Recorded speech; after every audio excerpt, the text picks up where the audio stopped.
Okay, sorry. Participants, we have 10 participants. Let me just see if we have.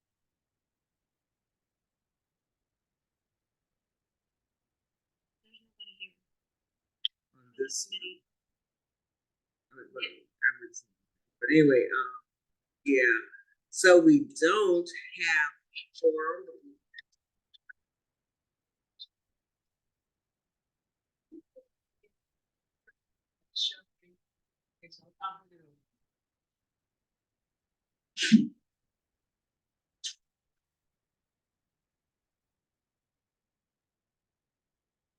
It's the public control.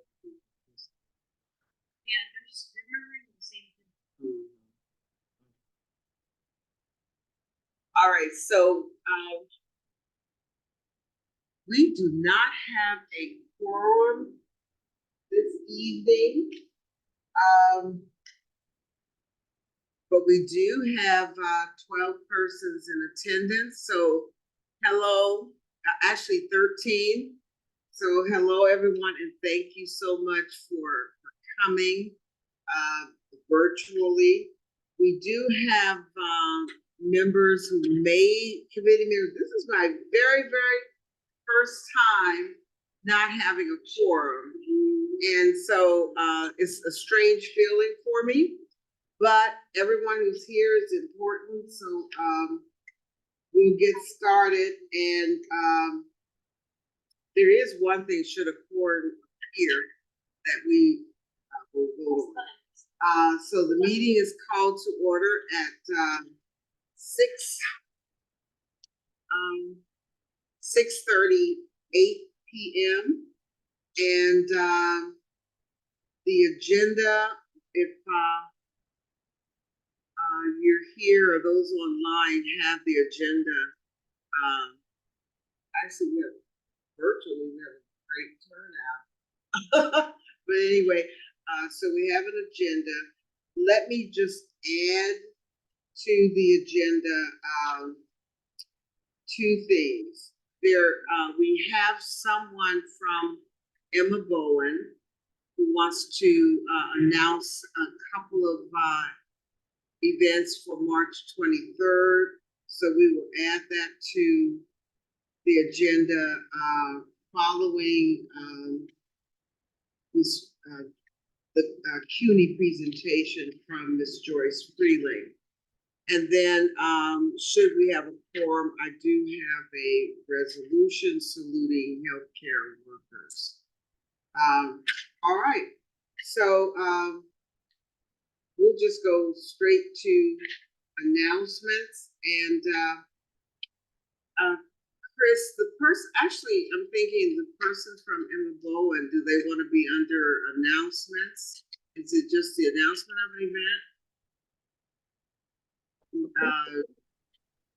Okay. Hi, it's Oscar from Upper Manhattan, also known as Emma Bowen. Yes, we have a flyer. It's a quick little announcement, so it shouldn't take too much time. Are they announcements, or you're doing discussing a project? Well, it's the discussion of a community career fair.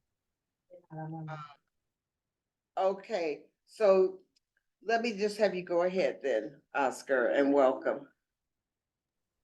All right. Hello again. My name is Oscar Andino. I'm the assistant director. You know what? For camera's sake, I'm gonna actually share my camera. So hi, everyone. Hi, Oscar. So again, my name is Oscar Andino. I'm the assistant director here at Upper Manhattan Mental Health Center for the Care Management Department.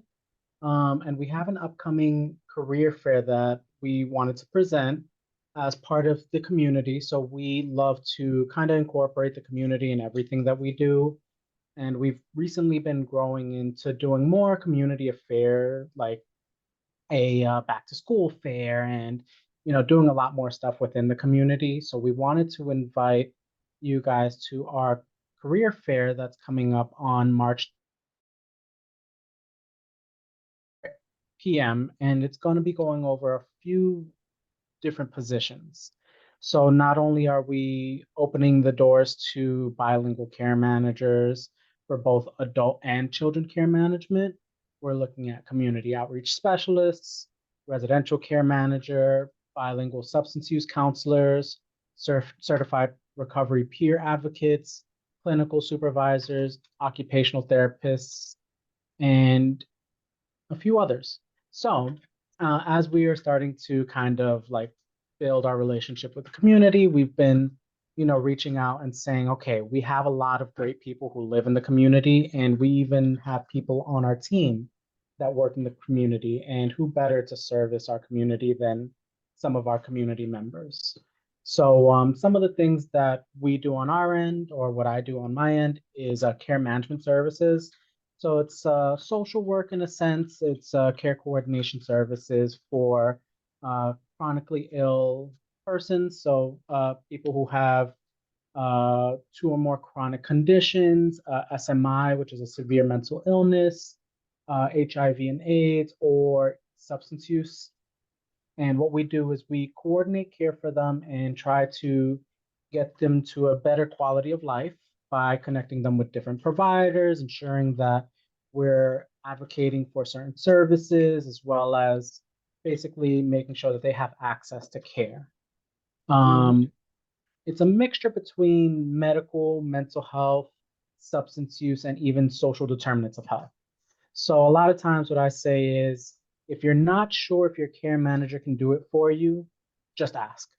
I'd rather you ask and not sit in silence, so that way we can provide you with care, whether it be directly through our services or even by referring you over to another agency that can help you with that immediate need.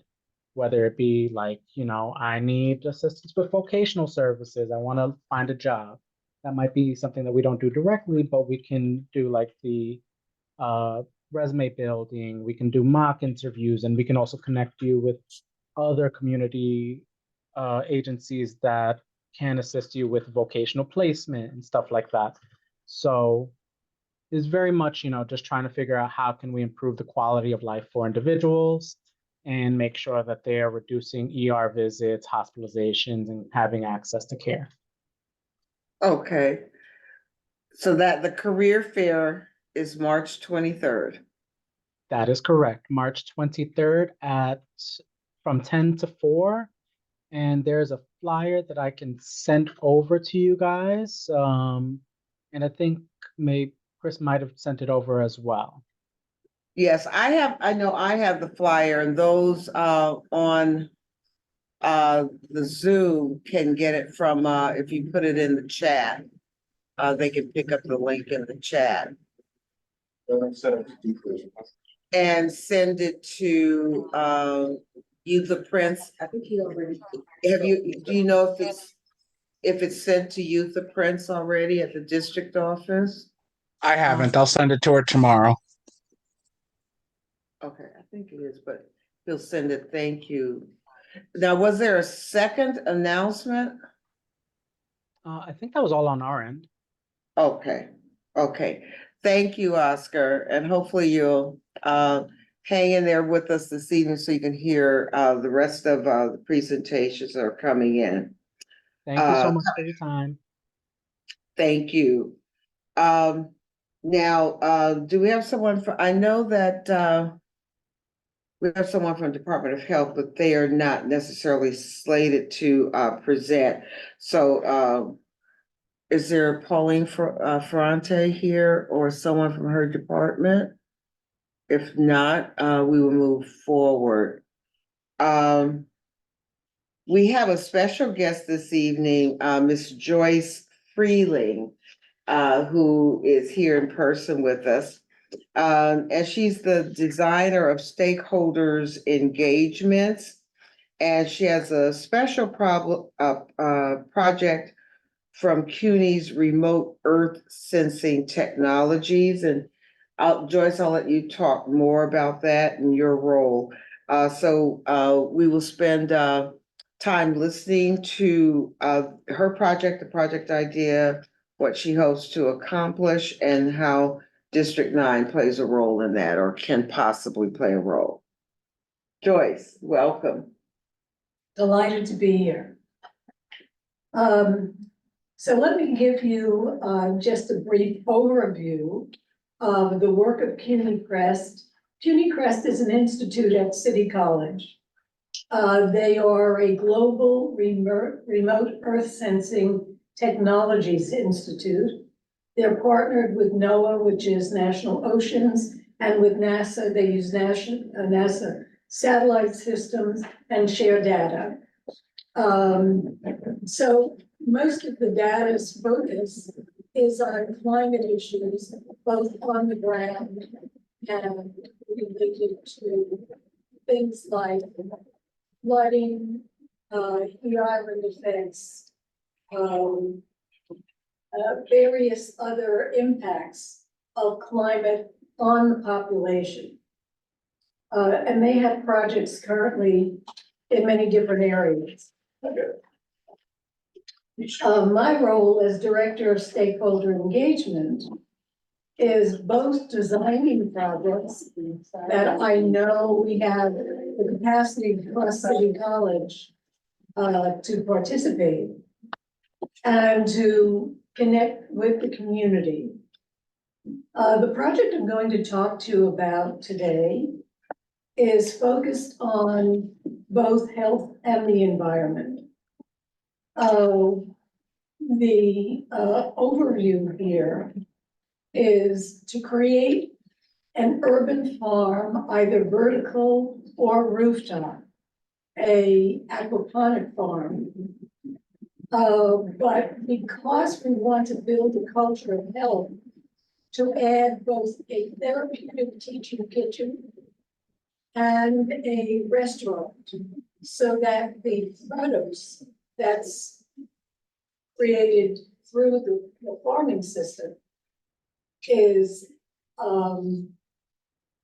as science has advanced in this area, what we find is we can get approximately 5 yields a year compared to 1 on an average farm in the northern area. And because the produce does not use chemicals of any kind, the food is more nutritious and healthier. So it's both immediate and that it's here in the community. By adding a therapeutic teaching kitchen, we can focus on diet in a creative way.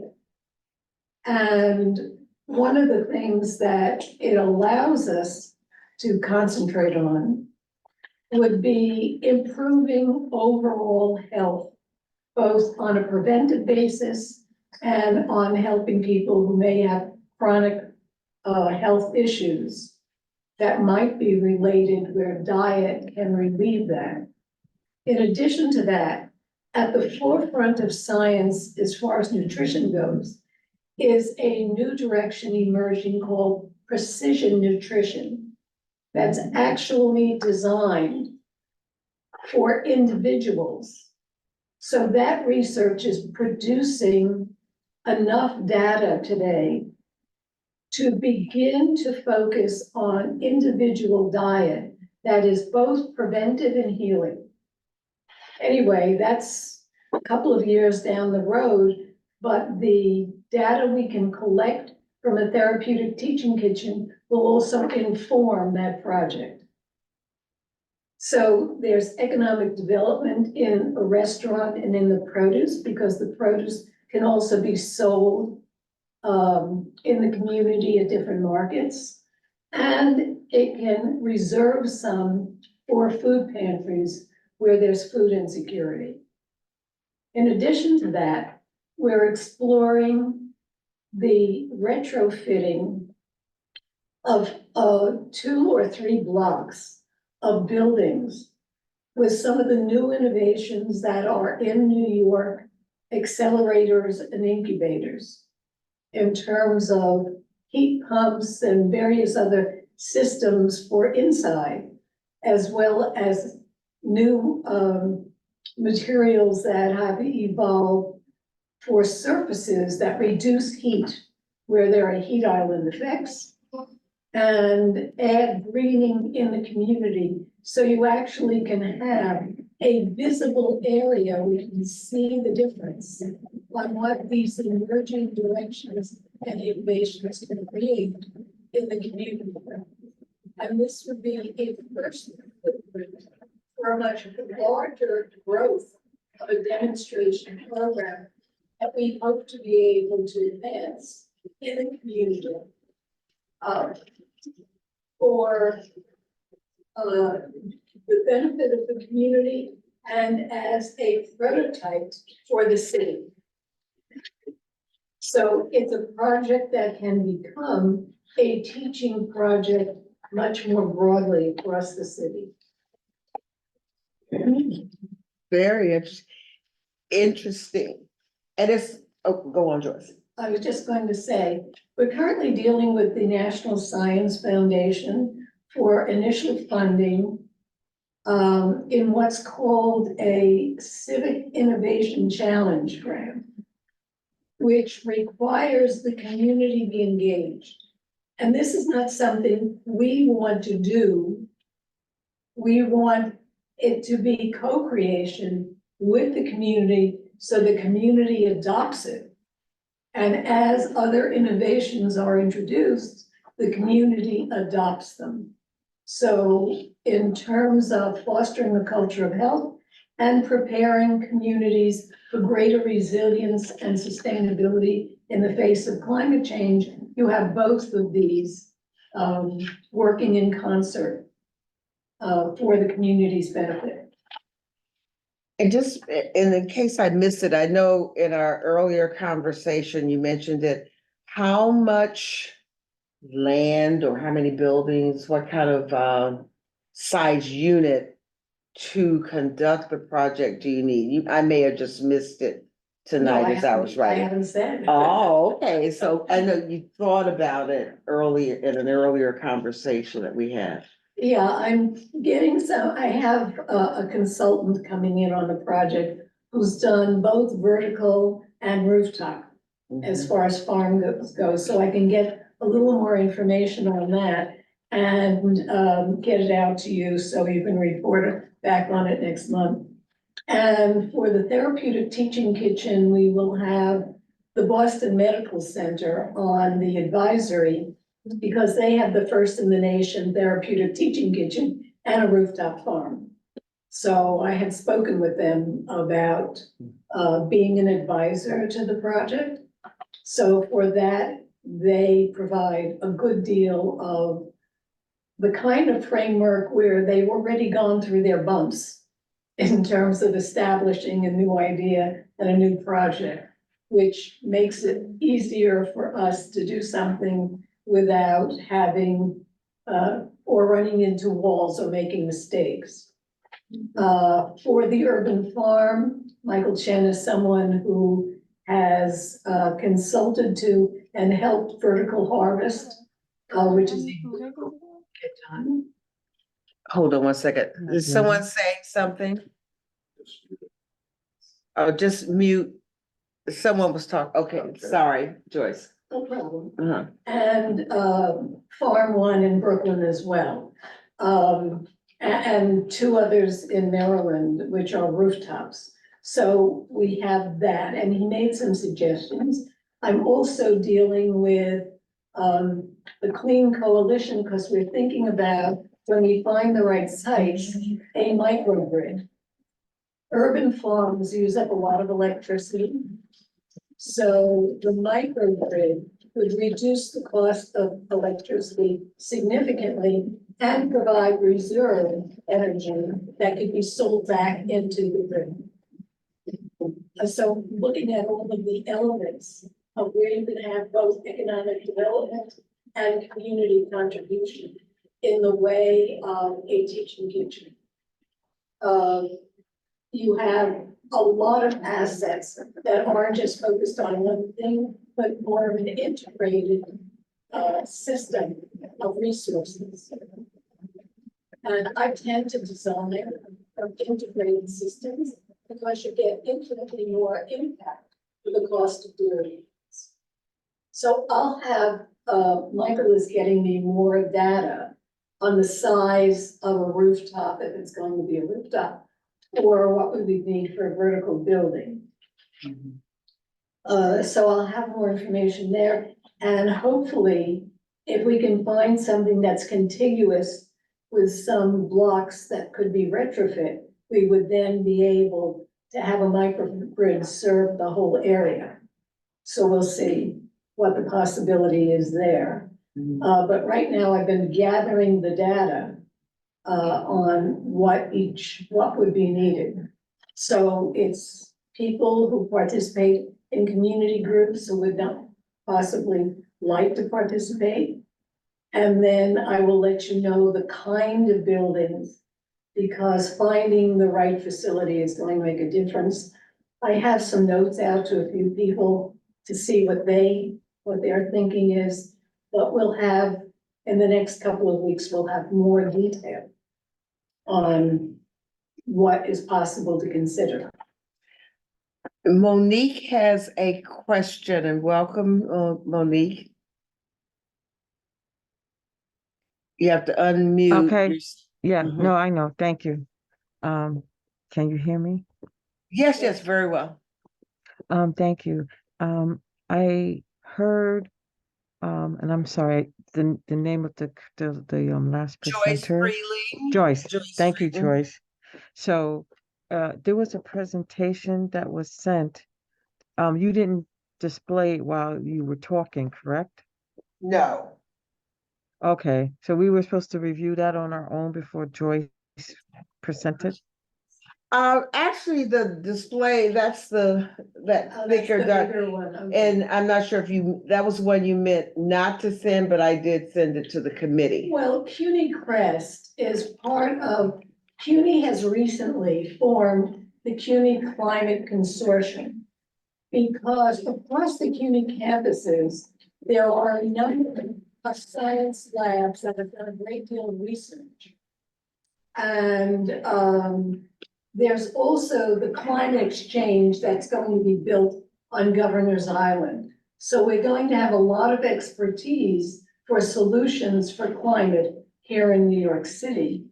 And Rosemary Wesson has been moved up to the Assistant Vice Chancellor of CUNY, and she also has a board seat on the Climate Exchange, which is a Stony Brook project. So we have city and state.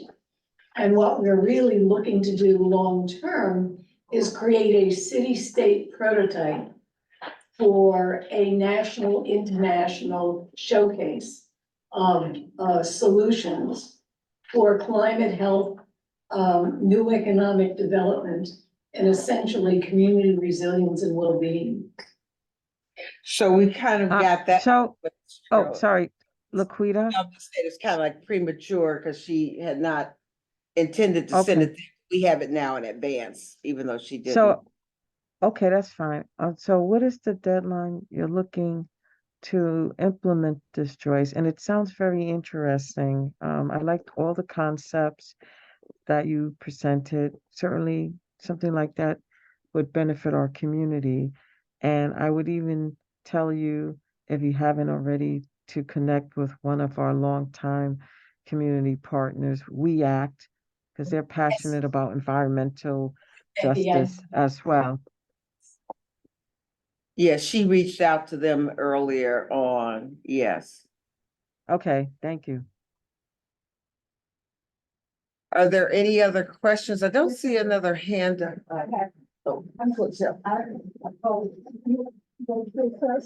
I can't, Heather, come like right here with you. Oh. Yeah, I apologize because I couldn't wait. I thought you were on person that I didn't see you, but let me introduce myself because I'm very interested on two aspects of the climate change. Sure. As well for West Island, but also on the international aspect of it and how to link West Island with the broader international aspect. I was at the COP 28 in Dubai. Okay. Yeah, I was in the COP at COP 28 in Dubai, representing youth, first West Island as well, and West West Harlem and other, hundred, I would say almost 1,000 of sub-group in Africa, Nigeria, Senegal, and the Congo. I'm from the Congo, and we have a very big stake, as you know, because we have the rainforest. Yes. And there's so much involved. So, I would like to learn more about with you. We can also implement it here, since we do have a lot of, issue here. Pollution, as you know, and our community. So we would like to know how we can empower them in terms of looking for solution as well, and then how to participate of what you're doing. So you let me know, and you let us know when you have meeting or what we can do. Yes, Joyce stated that they wanted the first project to be here in District 9. Yeah, Well, City College is here. And so- that's already District 9, yes. And so, we want to involve students as well, because, see, my focus is to make sure that we incorporate what's called regenerative practice. Going forward, it's a very different pattern of practice than what we're used to. We're used to dealing with silos, one category at a time. If you think in systems and patterns, you integrate a number of things and you get much more effective and efficient performance.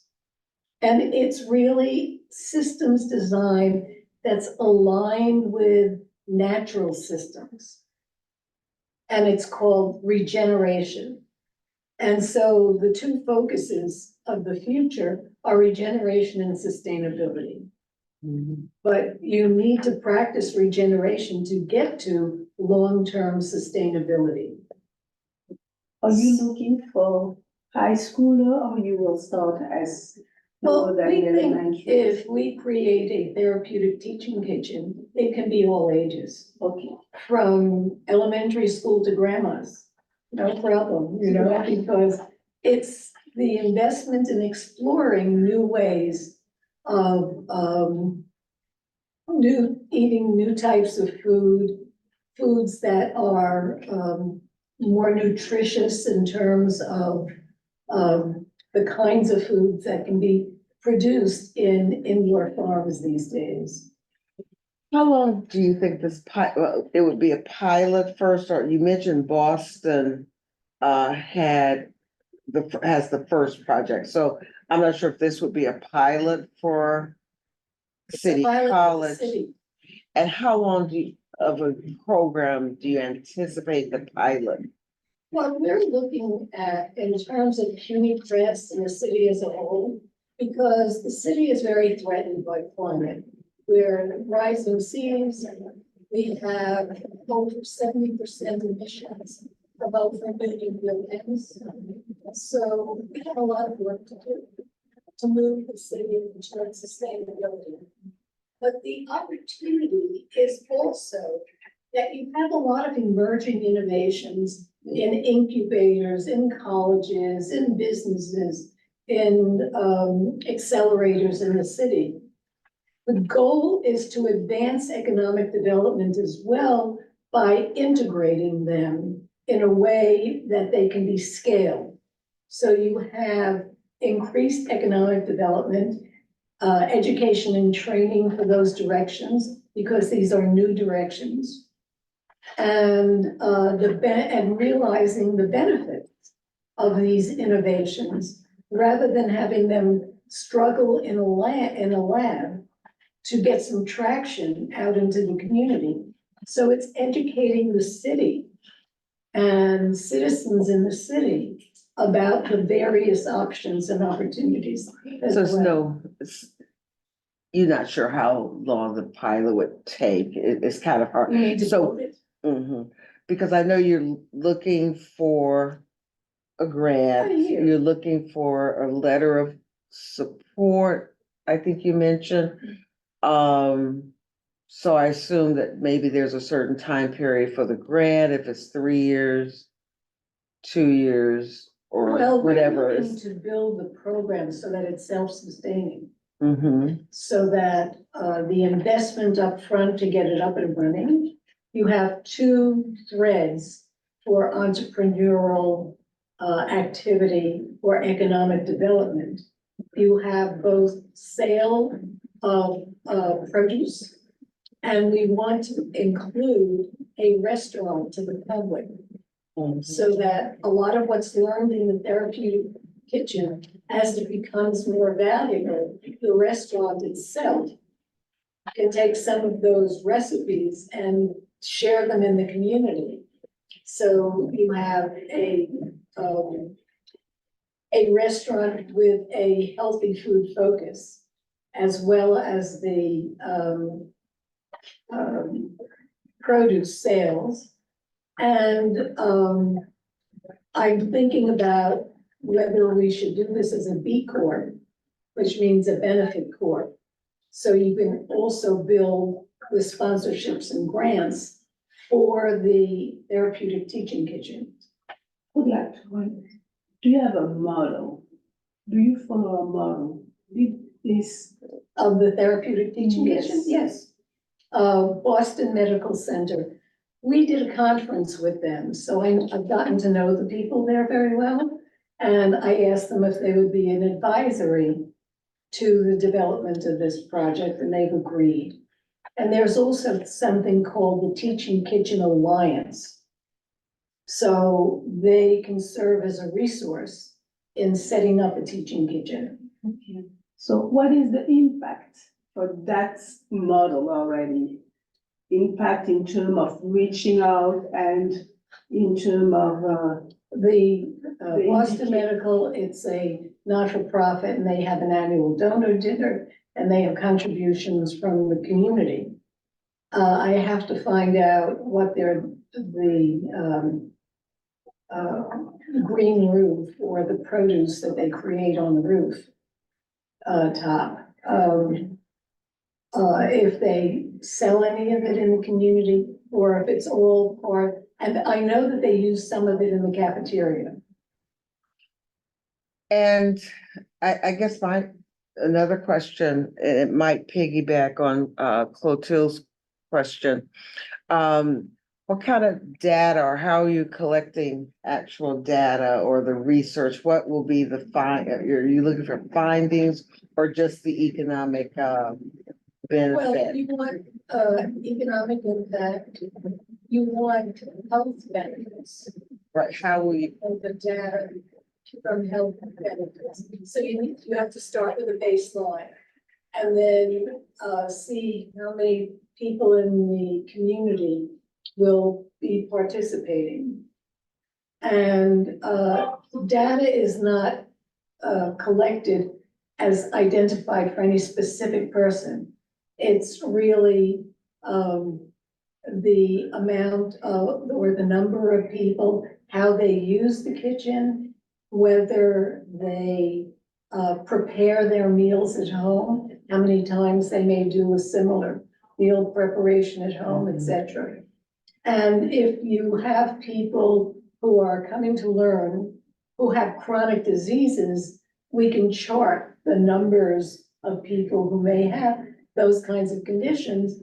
And then we can check how things are going and if they're Mhm. feeling a benefit from changing their diet. So we'll have the School of Public Health involved and the new Life Sciences Research Center that's in the Tasty Building. And that's what I was looking to find out, okay. And what other you mentioned two, what other kinds of community partnerships would you be looking to, or would be a natural fit with you? We would like anyone interested in health in the community. And this is something where teachers can bring a class, where you can have young people sign up for a class, where you can present at different types of events for people who might want to participate. So there are any number of ways that it can be promoted for people to sign up for classes or for training. If they want to learn enough to take back to their schools, you have a number of other projects in the community like Harlem Grown. Mhm. So a therapeutic teaching kitchen can be open to them as well, because they're already growing fresh produce. And they could add this knowledge to, learning how to prepare these kinds of healthy meals. Sort of like you could produce something like a Mediterranean diet, which is a healthy diet and tasty all the same. Mhm. I would like to add something else. What is the place of technology? Because we do have a lot of data we're gonna be collecting. So what about, of course, we want to talk about artificial intelligence, and it's happened a lot. So where do you place technology? Especially because there's elected data. But one of the things we also want to do, because we would like to see, once you can do what's called proof of concept, that you have impact, that you have benefits. You want to be able to see if you can expand this model so that you have a healthy model that can exist in other communities. And one of the things that we're doing is we're working with the Digital Twin Consortium. A digital twin is a virtual model of the real one. And you have all your data there. So you can, it learns with the learning process that's going on in your teaching program. Yeah. Yeah. This is West Island. We have a population who's probably different from Boston. Our needs here are, our issue are here, obesity and lack of mobility. Can we target those Sure. indicators? Yes, Maybe and Boston more Medical specific to Center our is community? in, an inner city community. So they've experienced a lot of issues with health needs in the community.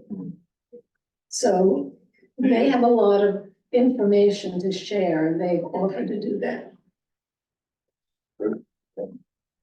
Heather, All the people that we've connected with for the project are all people who care about making a contribution to the community and sharing knowledge, because they're invested themselves in the care. I'm sorry, Heather, I think you had a question. Yeah, so in terms of their locations, are you looking for municipal locations, private ownership type locations? What is your Right expansion? now, I'm not excluding anything. What we will have to see is what can be available and how to weigh it in terms of what its needs are going to be. So I did send a note to Janus Properties as a first inquiry on what they may know, because they're familiar with real estate in the city, and they're renovating the life science Minded too. center, the tasting building, yeah. Mhm. So I'm waiting for some feedback.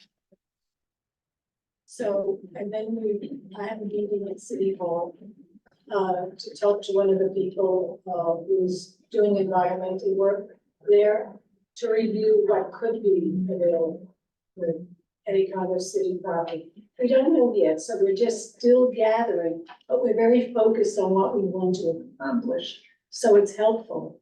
And as we have the data on the amount of space, and I can have alternatives, because one of the people that I know well is David Rosenberg, who runs Arrow Farms in New Jersey, which is huge. It's a block square, huge warehouse with many, many floors.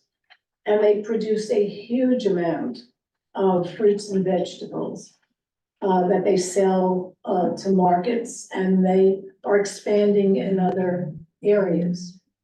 So, I mean, many years ago, I was doing some work in Brownsville with the Brownsville Rec Center, which is New York City Parks and Recreation Center.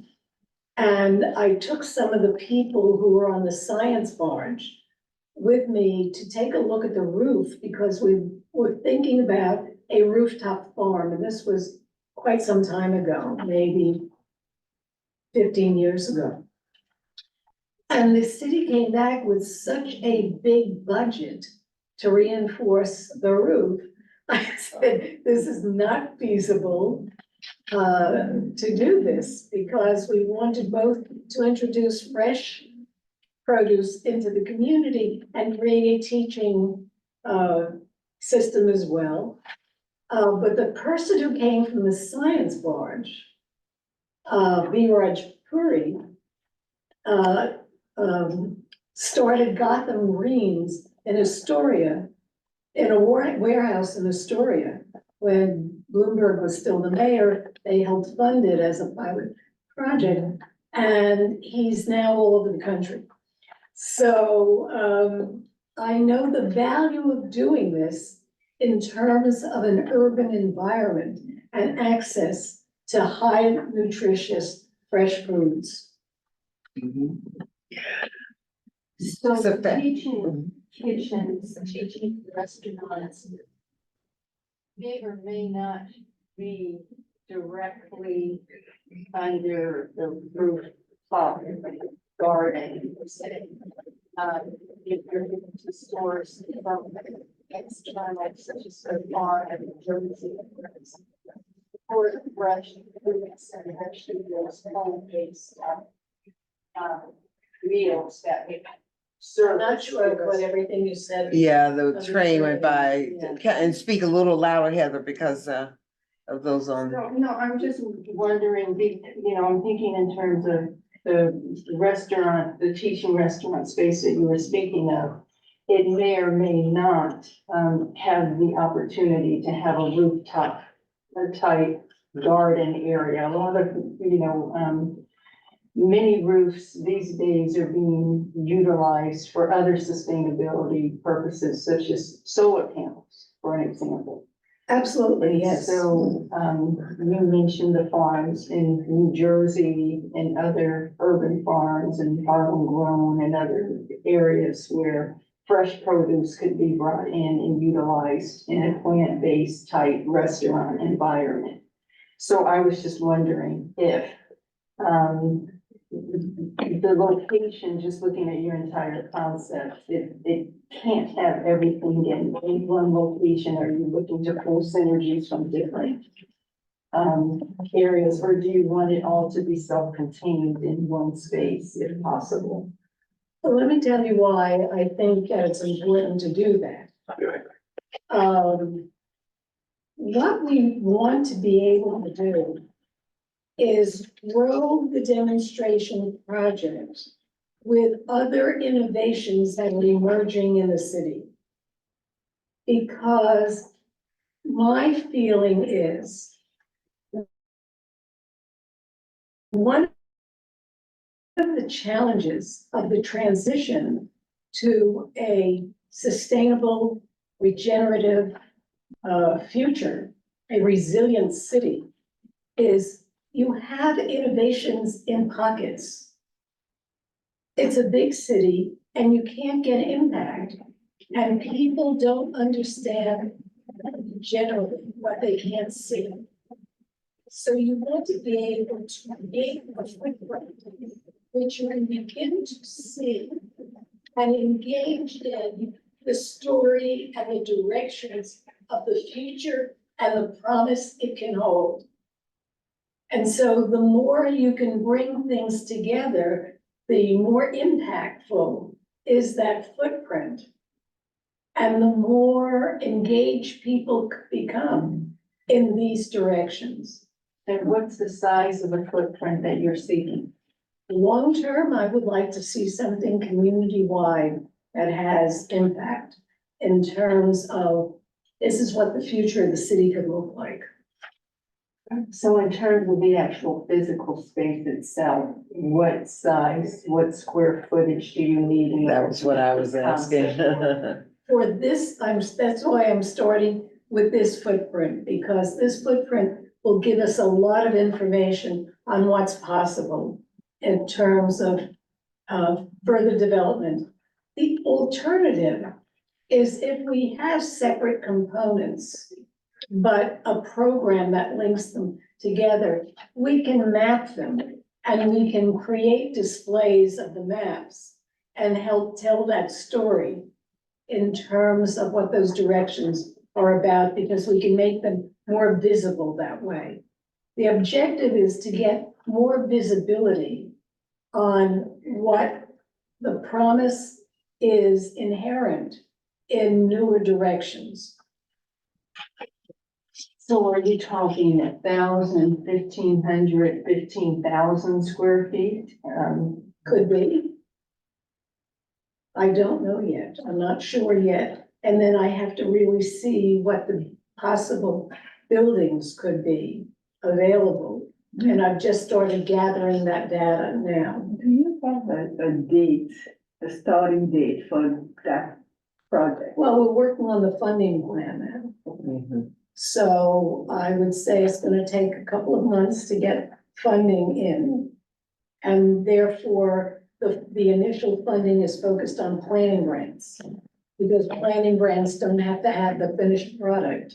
You have the general plan and all of the elements you want to be able to bring together in as much detail as possible. And I will be able to keep you updated. I will send Laquita, data and information as things are moving along. And possibly other things that might be helpful to get from step A to step B to step C. Yeah, I think it's to have a vision and to work Yeah. for it. Well, it's an exciting project and it's one we've been hearing, not necessarily this project, but it's certainly still groundbreaking, although there are some ideas that came up, from years ago. But it's one that I think from discussions I've heard and from our committee members in the past that we would be, we deem important. So the question is, what do you anticipate or want from our community board and this committee in particular? I think what we want is that the community board would be a supporter and involved in terms of planning and whatever might have to be cleared through to get something accomplished. I mean, this is your community, you know the community, you know the people. I will be meeting with Mark Levine, the borough president, who has a big focus on health, as you may know. Yes. Yes. Mhm. And then you've got a new council leader, so for the community.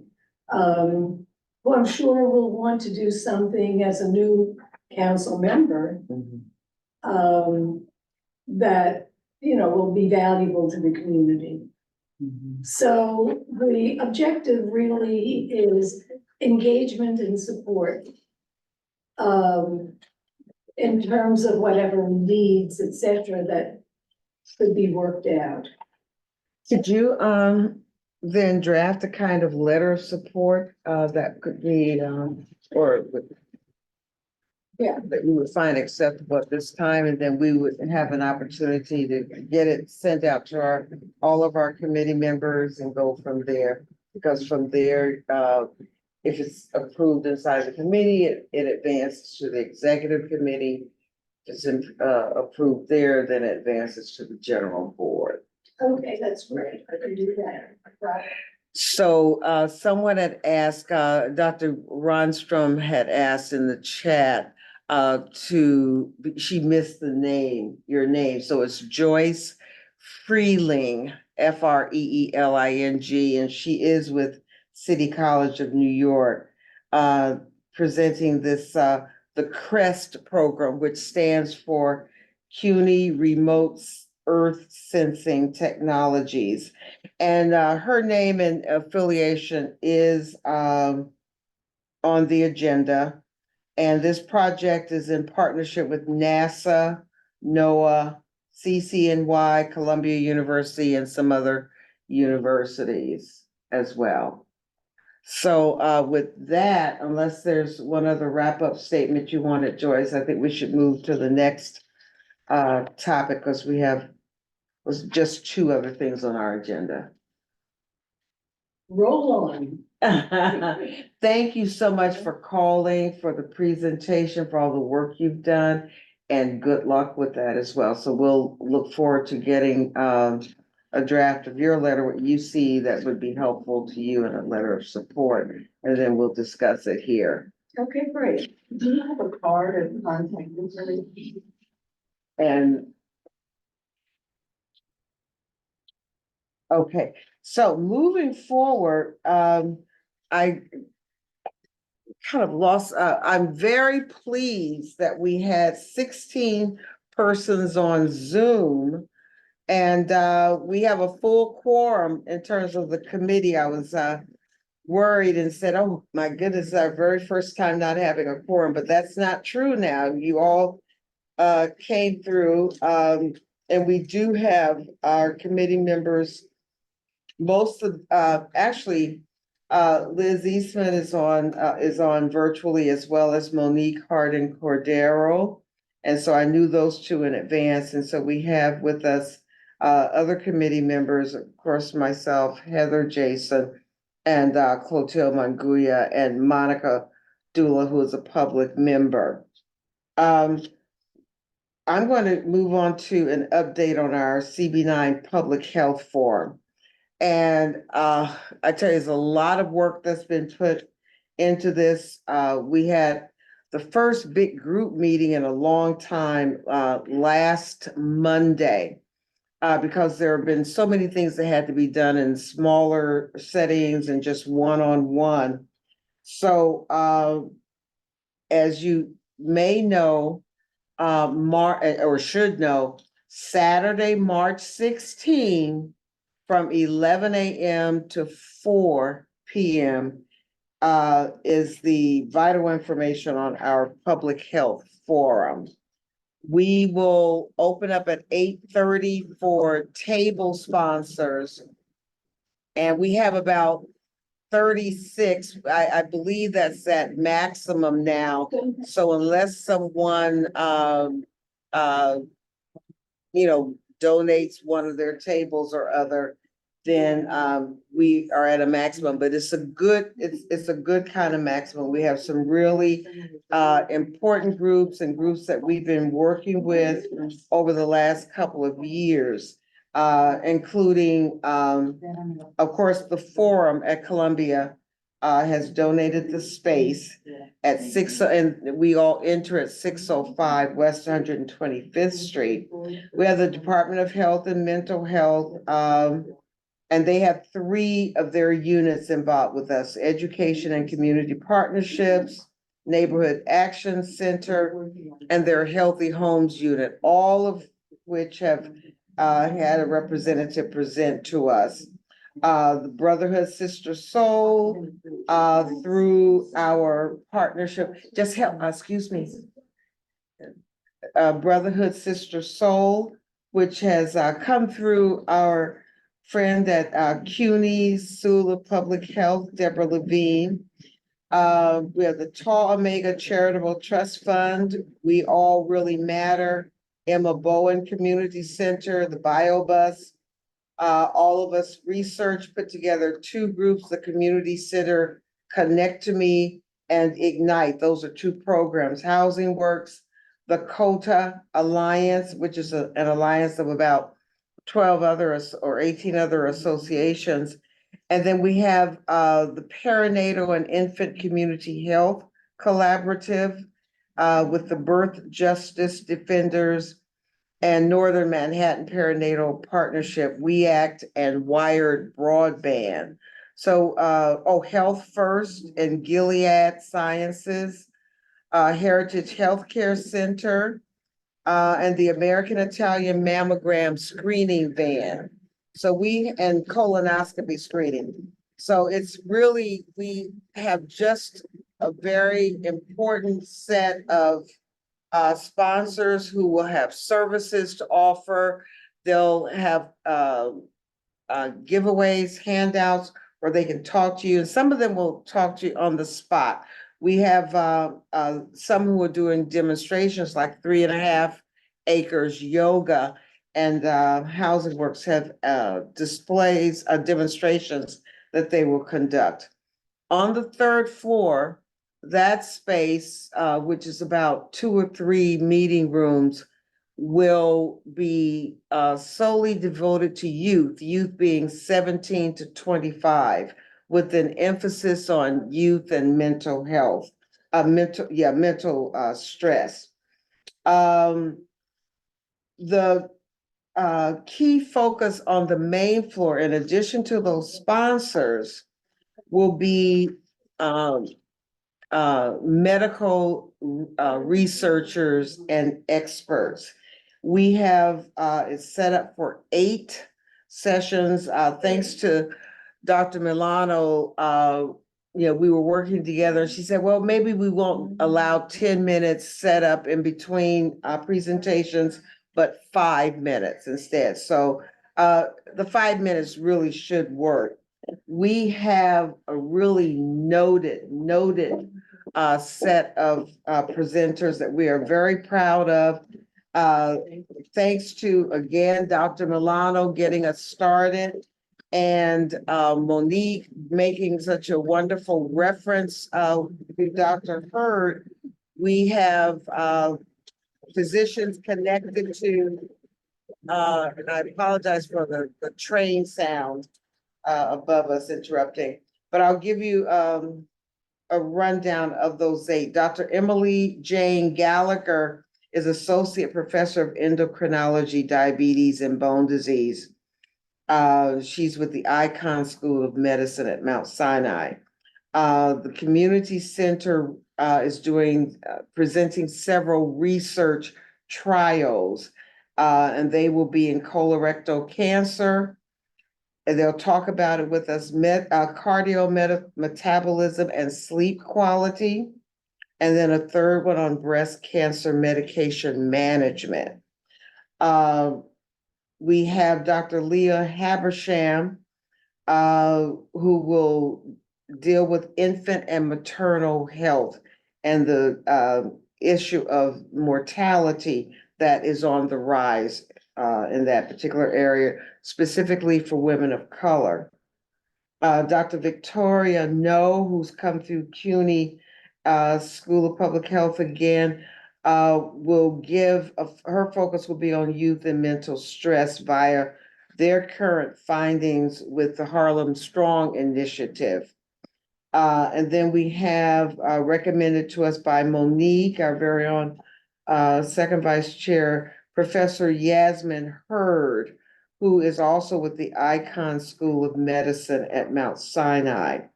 And she will be presenting on the latest findings on the effects of cannabis. And then again, there is a surge in sexually transmitted diseases, again, specifically among women of color in just about all areas. We'll get the latest findings on that from Dr. Gabriella Betancourt, who is with the Bureau of Hepatitis, HIV, and Sexually Transmitted Infections at the New York City Department of Health and Mental Hygiene.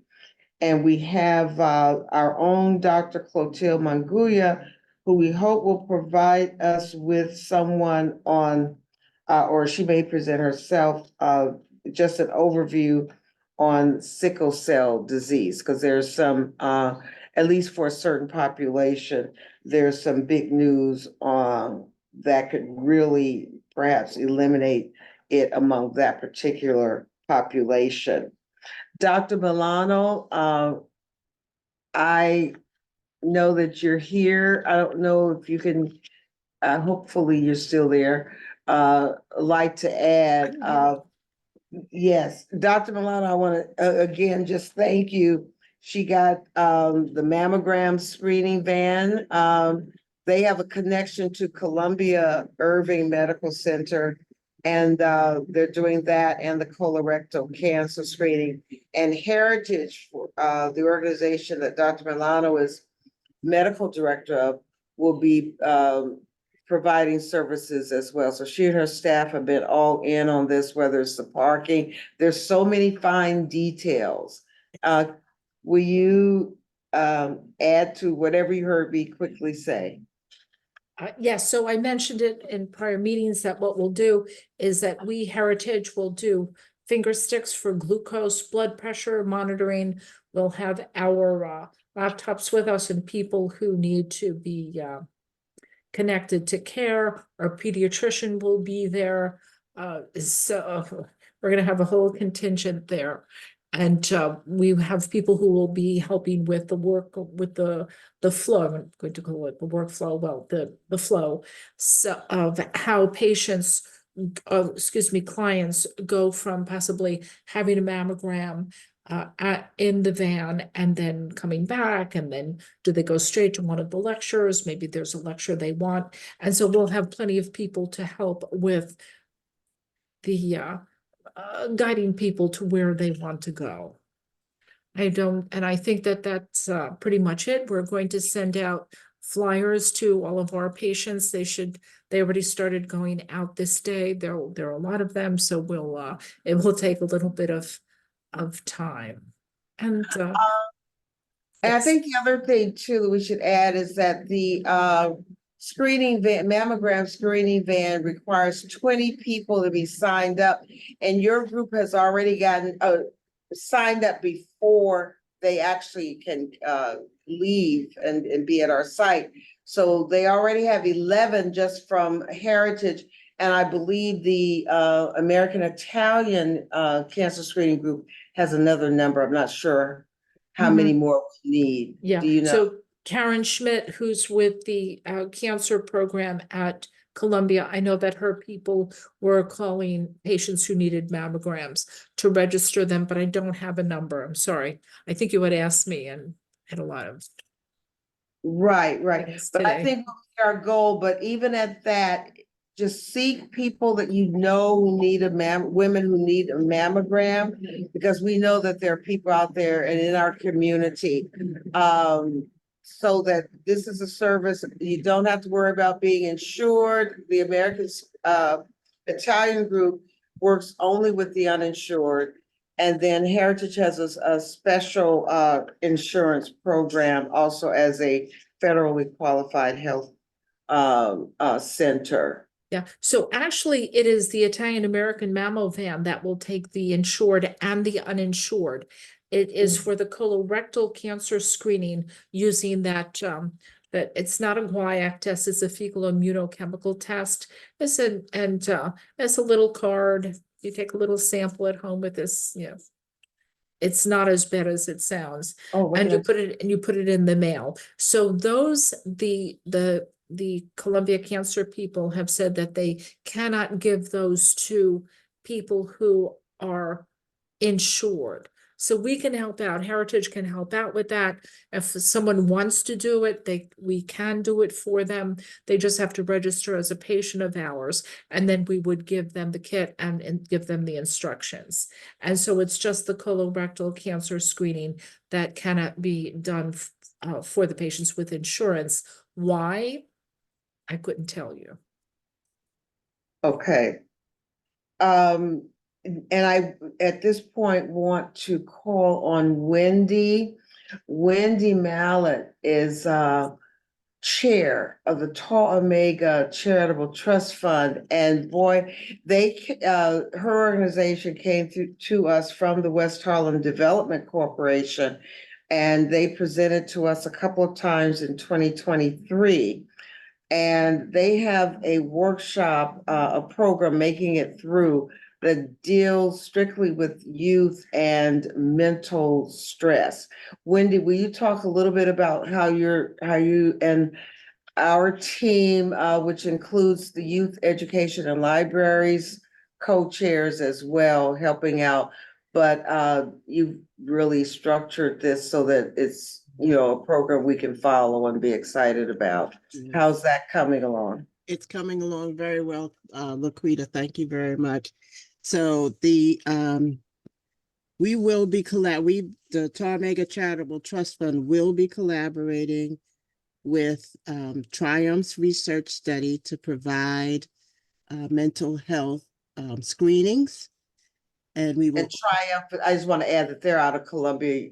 Columbia Irving. University, right, as well as the Emma Bowen Center will be augmenting our mental health professionals as we present the workshops and to enable the participants to have one-on-one interactions, to answer non-treatment types of questions, but to help with any burning issue that they may have a question on, as well as making referrals because they do provide a full range of mental health services. We are encouraging parents or adults to come with the young people. There are 2 workshops scheduled. One is what's in your toolbox, depression, anxiety, sleep deprivation, and stress. And the other is on social media and mental health, since there is a big push now to kind of limit or watch the interaction with social media for young people. The workshops will begin around 11:30. They're an hour. In between, the youth committee is reaching out to 2 organizations, either IBREA or I'm sorry, I forget the name of the other one. Forward Inclusion, I believe it's called Forward Inclusion. Okay, to provide a exercise. One, IBREA does something with the brain, how we can think differently, teaching you to think differently. And I'm not sure what the other organization does, but it'll just break up the workshops and provide the participants with other tools to help with their mental health. All 3 organizations will have tables or are tabling on the main floor, which will help us to encourage the participants to go up to the 3rd floor to partake of the sessions that are being held upstairs. And right now we're working, I did send you something for the blurb about the press release of the organization. So if you can get to do that, get it in. And we're also working to do some outreach to the high schools in Manhattan to encourage them to attend.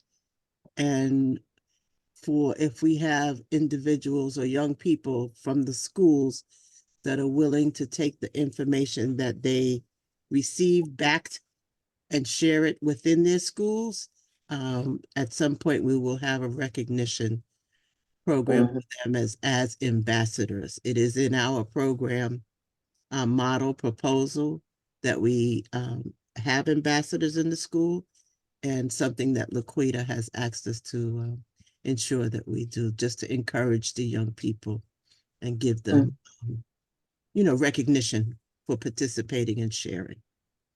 So that in a nutshell is where we are. We're excited to participate. Our organization, we'll have our own giveaways to market our program, which is basically social media based. We disseminate newsletters and information across all of the social media outlets. Thank you, Wendy. And our big push right now is just getting the flyers out, getting the word out, getting the flyers out several times to your organizations. And I have it on somehow or another. I didn't get the Zoom link for an earlier meeting today, so I'm hoping we can do it on Wednesday or even Thursday before our final walkthrough with the committee, but a walkthrough of the site. But we are hoping to what was it? I was gonna add something else with that. But anyway, so the press release is primarily done. I'll look at what Wendy has sent and add into that. Add into the press release what she has. But in terms of getting people there, that's our really, really big push to make sure that the organizations, all of you get flyers. I know I have to make contact with a number of you. And I didn't, that's what I was about to say. I didn't just get the Zoom so that we could be on the Zoom call, but expect to hear from me between today and tomorrow. And whatever media outlets you have to get the word out for us, we would greatly, greatly appreciate it. For those who have done, there's particular work at the outset of this, of people who really helped us so much, in addition to those you've heard tonight, but in setting everything up, particularly with our experts. They are our honorary co-chairs, Dr. Milano, Dr. Clotilde Manguia, and she doesn't know it, but just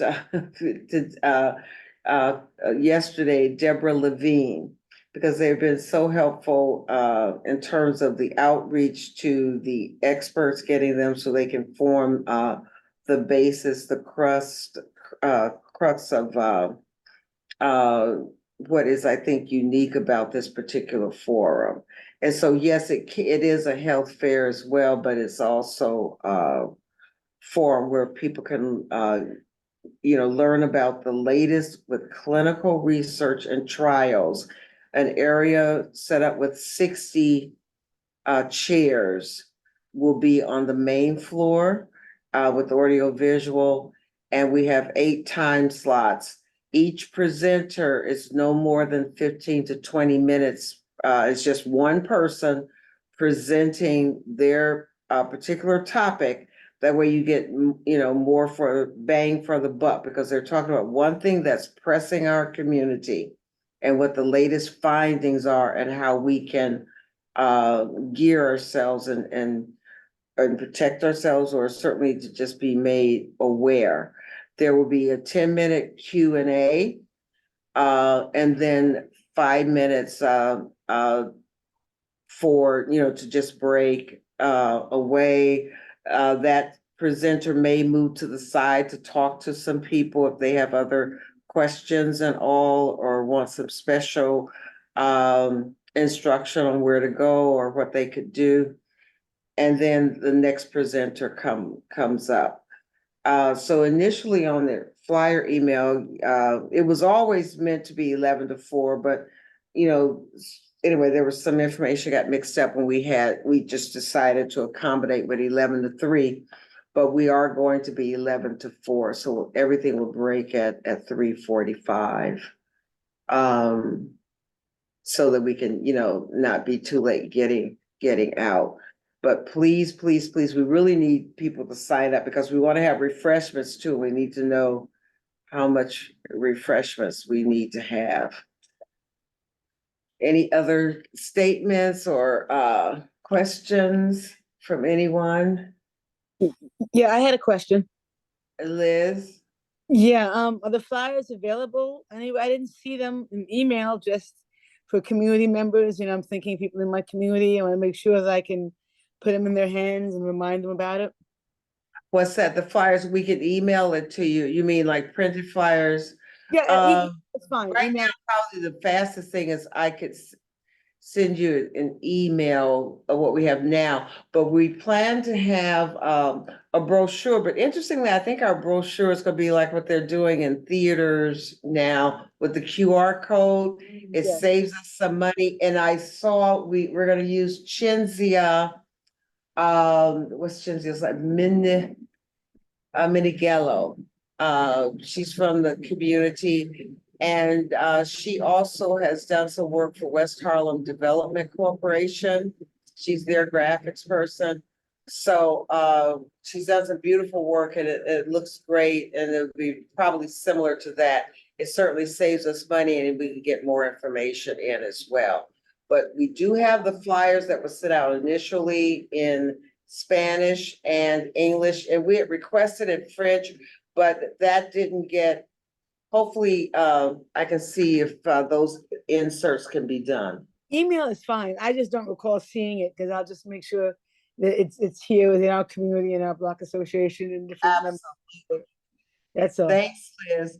If I send it to you tonight, you'll be able to, at least Yep. email. Yeah, I'll take care of it. Yeah, thank you. Okay. Any other question? I'm not, I did something, so I can't see which ones. Can you see, Heather, which hands are? Yeah, I was checking. I don't see any more, And Yana, Dr. Unstrom, I'll be at your event on tomorrow. I know you're doing something related to breast cancer, and I hope that, I know that you said with your organization, you had a number of flyers to get out. So I'm hoping, other than what you already have, we can get that information out to you too, even tonight and tomorrow. Thank you. And if anybody wants to come to our community dinner, it's tomorrow at 6 o'clock. We still have a few slots available. It's we eat and then we talk about breast cancer. And there's a couple of activists and specialists also. I will be there. Right. And anyone Yeah, you can sign up via our Eventbrite, through our webpage, codealliance.org. You want to drop that in the chat again, because we have a full complement of our attendees still here. So, mostly on chat, but I'm so happy we have the full committee members. Let's see. Is there anyone else who has a comment? unfortunately, I wasn't able to make it. I have a female. Oh, no. Okay. Wanted to give you a heads up. Yes, I yes, didn't thank hear you. either. You studied I won't be in town. I have to go. when, tomorrow? No, the 16th. Okay, so let me just see. Like I said, do you see any other names, Heather? Because With their hands raised. who has? And nothing in the chat. I did. Oh, no other hands raised. Yeah, I put yours pretty, Okay. email address from the card. Oh, Joyce, yes. Okay, thank you, Heather. All right, let's see. And with that, anything else related to the public health forum? I mentioned back in December, probably November, that we needed everyone on the committee, all hands on deck. And our table sponsors, if you have any who wouldn't mind being volunteers, from your organization, that would be great too, or any of the people in the community, it would be absolutely super. We're gonna need some volunteers to help us out. And just in case they may not know it, the QR code that's on the flyers, both flyers, Spanish and English, and when we get any other flyer done, we'll have Scan Me so that they can register. And so those flyers have been out since the end of January. But the QR code is an interesting new kind of concept. And so that's gonna work nicely. I was just telling them our brochure will probably be like the QR code. Oh. Save us money. It's really beautiful. West Harlem Development Corporation has done that. And it looks fabulous. So we'll be listing all the table sponsors. We'll be listing and showing the photos of the presenters. I'll try to get utilize photos, even if it's just from our meeting here, of those of you, of everyone who's been involved, because it's really been a big project, a major task. Thank you again. Were you able to contact the FDNY? Yes, and they might be, but that's the only one that I needed to do online. Oh. And we talked to, with youth, the Sandra Sanchez. Okay. So I'm gonna try to do that one maybe before I leave here tonight, but that's the only one. But yeah, we were talking about, and we let them know that, you had raved about their, seeing their demonstration set up. Now, they don't do weekends very much, but she's just gonna see if there is a team that every once in a while comes out on weekends. Otherwise, they have giveaways and we could have a table for their giveaways. Yeah, they do, because they've done our health. Yeah. At my church on Sunday. That's what And she they was do it saying. every year. Uh-huh. That's what she was saying. And then another shout out to the forum at Columbia. Their floor plan, they followed pretty much what we asked for and wanted. Actually, just about all of the things we had suggested is there, are there. And so a shout out to them. So they'll be listed also as a co-sponsor. And as I mentioned, all of your all the table sponsors' names are listed in the press release. And so you might get some calls or media people may, if they are there, even if it's Columbia Spectator, may come around and want to ask you questions about the district and how they see you as our community partners, making a difference. And with that, anything else? Okay, so we can move on to the last item, which came up actually, maybe just a couple of hours before, the meeting started. And that is, I'll pull this up, a resolution, I emailed it to the committee, but a resolution of appreciation and gratitude to healthcare workers. We thought that this might be, the opportune time to do that. I don't know if we'll be able to get something from Mayor Adams, because that was a thought we had some time ago, but everything is so detail oriented. So, maybe even though it's, last minute, they wouldn't mind doing this particular thing. Because, yeah, we have, as individuals and as a committee, we have certain things we've observed with our hospitals and the staffs at various hospitals and perhaps centers and all. And they are very challenged, but we need our hospitals, we need our healthcare centers, we need our providers. And we also want to highlight that even though we know there have been problems and challenges, we have appreciation and gratitude for the work, dedication, oftentimes at risk, great risk, and particularly after the pandemic. We appreciate what they've done. And so maybe, Heather, you wanna, can you read it out? Kind of the resolution. Here's what it says. I did email it, but I don't, anyway, Heather will read it. Resolution of appreciation and gratitude to healthcare workers. Can you hear her? I think you're gonna have to move up here. I'll move back if people want to take their mask down a little bit. I'll wait for that. Another train has just gone by. Whereas the global pandemic has presented unparalleled challenges, testing the limits of our community's resilience, compassion, and strength. And whereas the pandemic has further highlighted systemic inequities and racism within our healthcare system, disproportionately impacting communities of color and underscoring the critical need for action against such injustices.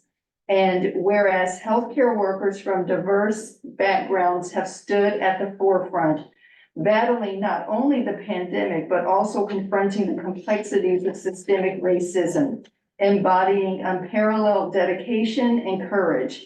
And whereas these individuals, including doctors, nurses, technicians, paramedics, pharmacists, support staff, and all contributors to healthcare facilities, have worked tirelessly, often at great personal sacrifice, to care for the sick, comfort the afflicted, and stem the tide of this pandemic. And whereas Community Board 9 in Manhattan, New York City, acknowledges the significant challenges within our healthcare system, including resource limitations, systemic pressures, and the emotional and physical toll on healthcare workers, compounded by the pervasive issue of racism. And whereas despite these challenges, healthcare workers have demonstrated remarkable resilience and commitment, ensuring the ongoing care and well-being of our community members, and advocating for equity and justice within the healthcare system. And whereas the efforts of healthcare workers have been a beacon of hope, showcasing the human spirit's capacity for kindness, empathy, and selflessness in the face of adversity.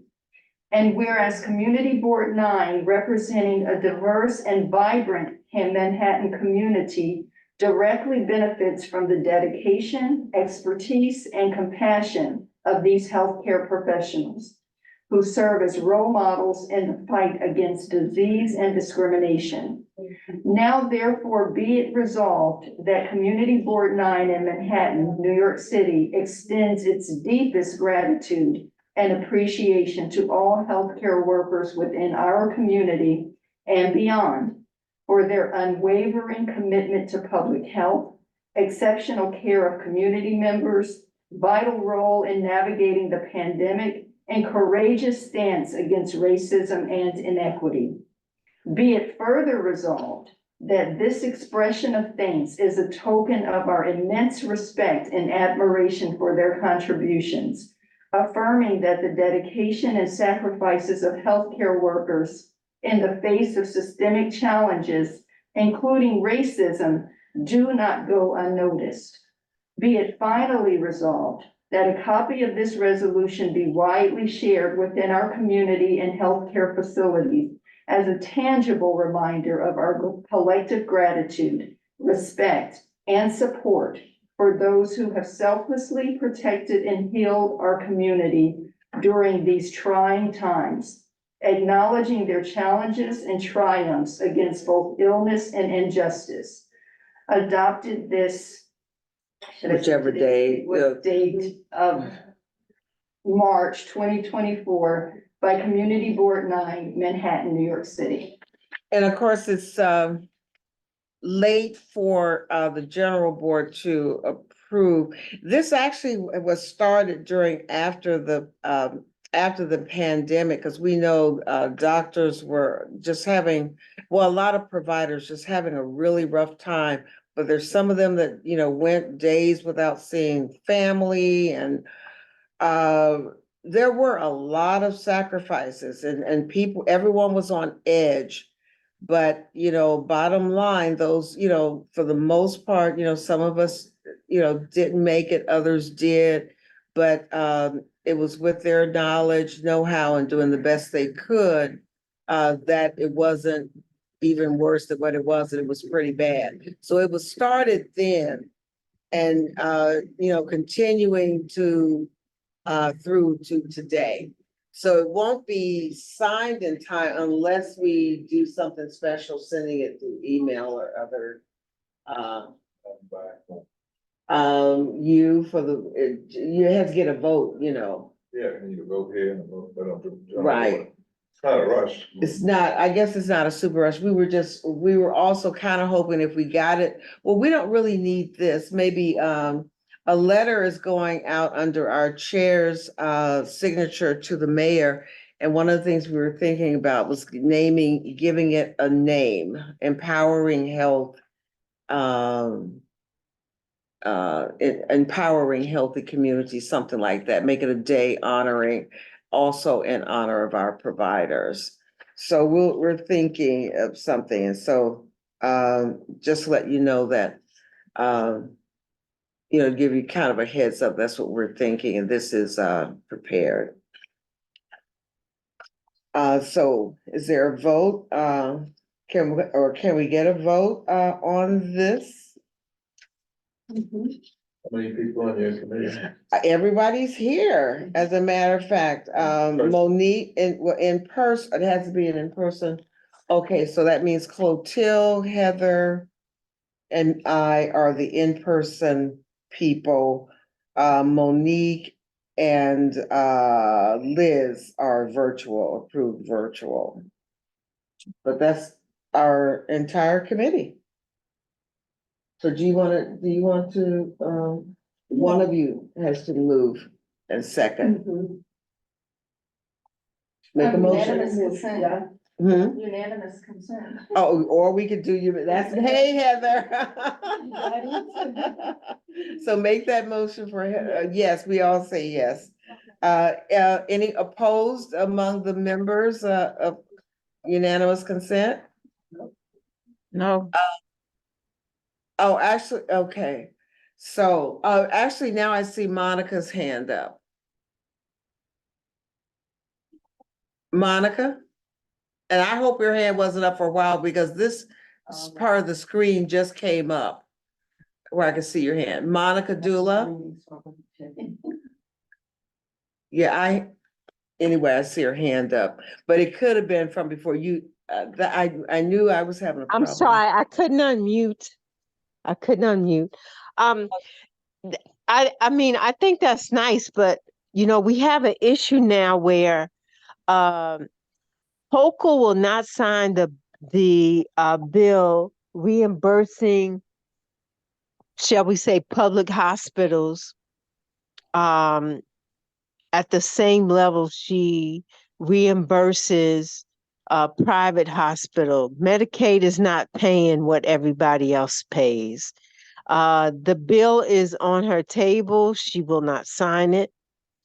She won't move it. She won't do anything. So, you know, that's the issue, particularly for hospitals that depend on Medicaid to keep their doors open. They're just not reimbursing at the levels that they should be reimbursing. And Hochul is not moving on that. And yes, and that's more reason to do this and we can tighten this up. I don't, we probably would have to do something else because I know city council did not fund certain things in terms of right to counsel. Governor Hochul did sign the bill for infant and maternal health and gave increases, extended Medicaid coverage there.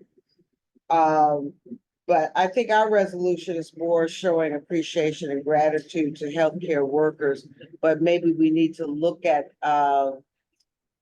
this other matter as well to see how we can address that. Right. Not maybe, but yeah, we do a do. resolution basically on what Mark is talking about. Uh-huh. To encourage her to sign the bill, so our public hospitals get proper funding. Right, we'll have to do something else, that or a letter. I guess if we did a letter, a resolution is stronger, but in the interest of time, when are the? I don't know when the deadline is, but you know, she's working on her budget now, so that's the issue. You know, they're trying to get that passed. The I mean, letter resolution.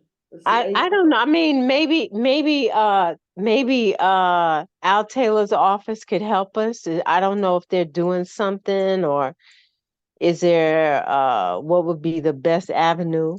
You know, we got resources that can tell us what's really going on. Danny O'Donnell's office. State assembly people Yeah, the state people. can reach out to them and see what the best course of action is. Yes.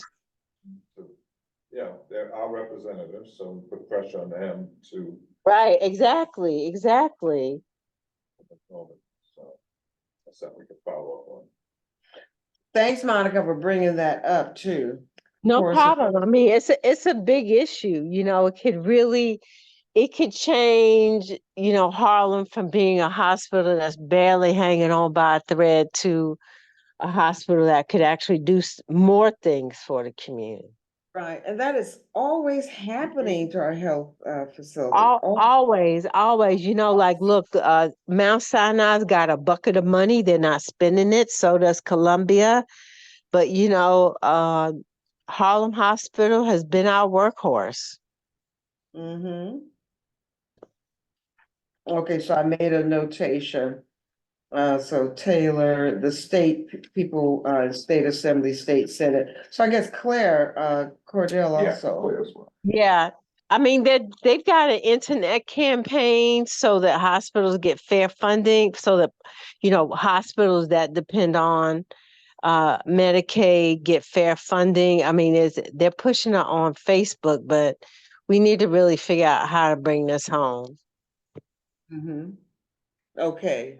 And in the interim, even between meetings and all of that, in the chat, or somehow get a text if you learn something more, because I tell you, there's so much to read. In case I missed something, I would appreciate your input. Just a text or any information you see otherwise. All right, and that, so we have our resolution of appreciation and gratitude that will go to the executive committee on this Thursday, March 14th. All right, and with that, is there any, please let me know if there's let's see, I don't see. You see another hand up is there another hand up? Just speak up if. Okay, Mana's legacy hand is up. Okay, any other statements or questions? Can I, okay, new business, old business. And if not, I will entertain a motion to adjourn. One of you has to do a motion to adjourn? Yes. Motion to adjourn meeting at 8:13. I think it has to be the in-person person, so Cloak Till. Adjourn. She can do it. Oh, that one Monique can do. Okay, Miss Monique, you can do that one. Okay, got it. Did you hear that, everyone? Motion Yeah, to adjourn meeting at 8:13. Okay, second. I'm sure that's unanimous consent. Okay. All right, everyone. All right, thank you, everyone, and I'll be talking to most of you between probably hopefully tomorrow, the rest of you. Thank you. Let's see. Good night, everyone. Good night. Let me see.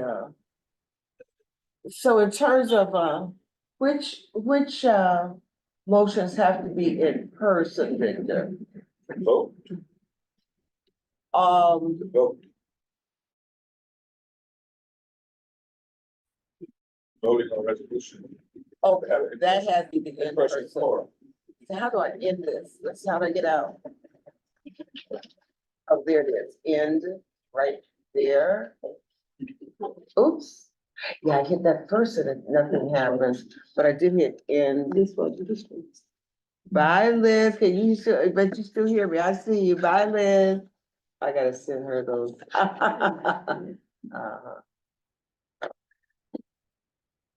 Oh. This computer is different. There is, and now in meeting for all.